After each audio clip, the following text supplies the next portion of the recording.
Europe 1, il est 6h39. Thomas Soto. Le Made in France, Anissa Mbida, bonjour. Bonjour Thomas, bonjour Julie, Ce bonjour à tous. matin, vous nous racontez l'histoire d'une résurrection, celle de Caddy. Caddy qui a bien failli disparaître il y a 18 mois. Oui, c'est le retour d'une des marques françaises les plus connues au monde, d'une fierté alsacienne, puisque son usine est installée pile à la frontière allemande, à Drusenheim, près de Strasbourg. 67 Bas-Rhin. Le Bas-Rhin, exactement. Eh bien, c'est justement cette usine. Il faut qui quand même était... dire aux auditeurs que vous ne le marquez plus sur notre feuille. Maintenant, Non. c'est une vraie interro le matin. Ah sur oui, le Mais Made moi, in je l'ai France. jamais eu. Hein. Moi, je l'avais avant, mais ne le dites pas. Ne le dites pas.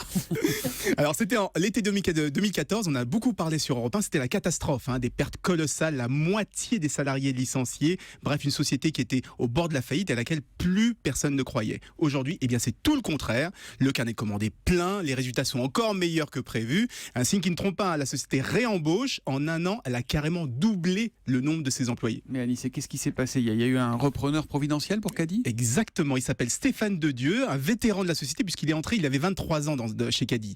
Et c'est lui qui a cru en la société, le seul à avoir cru en la société, qui l'a racheté au tribunal et qui l'a remise à flot en moins d'un an. Alors il faut dire que Caddy était assez mal géré, qu'il n'a pas eu de chance. Mal géré parce qu'à la mort du fondateur en 2009, Caddy a cessé d'innover, de se moderniser. Donc il a fini par perdre sa position de leader. En Europe, Caddy, il faut quand même se rappeler que c'était 70% du marché des chariots de supermarché. Quand même. C'est devenu un nom générique d'ailleurs, comme le frigidaire. C'est Et incroyable. il n'a pas eu de chance parce que quand elle a essayé de se relancer, quand elle a essayé de s'adosser à un groupe industriel, eh bien le groupe a fait faillite quelques temps après, justement cet été 94, donc il n'a vraiment pas eu de chance. Bon, maintenant que la société va mieux, est-ce qu'il faut s'attendre à des nouveautés ? Je sais pas, un caddie électrique peut-être ? Oui.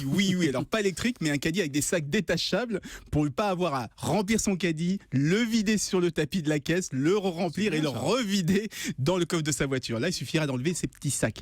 Et vous savez pourquoi Caddy a commencé à faire des chariots en métal ? Non. Parce que c'était un spécialiste dans les années 60 du fil de fer tordu. En fait, il faisait des cages d'oiseaux et des porte-savons en métal. Et c'est pour ça Donc ils ont qu'aujourd'hui... ouvert la cage aux oiseaux, ça a donné les caddies en fait. Exactement. Ah, c'est chouette ça. Bon, voilà, c'était le retour de Caddy, de ces chariots made in Alsace avec Anissa Mbida. Finalement, c'est un peu comme les ex-Fralib qui ont repris leur boîte. C'est un peu comme les Jeannettes, là, les Madeleines. Et souvent, ça marche mieux quand c'est chouette, quelqu'un qui vient du sérail, qui vient d'entreprise, qui la connaît très très bien, qui arrive à la développer plutôt qu'un grand groupe industriel et qui veut faire de l'argent. Il nous met de bonne humeur avec ses bonnes nouvelles tous les matins, Anissa Mbida, qu'on retrouve demain à 6h40 pour le Made in France. À demain, Anissa. À demain.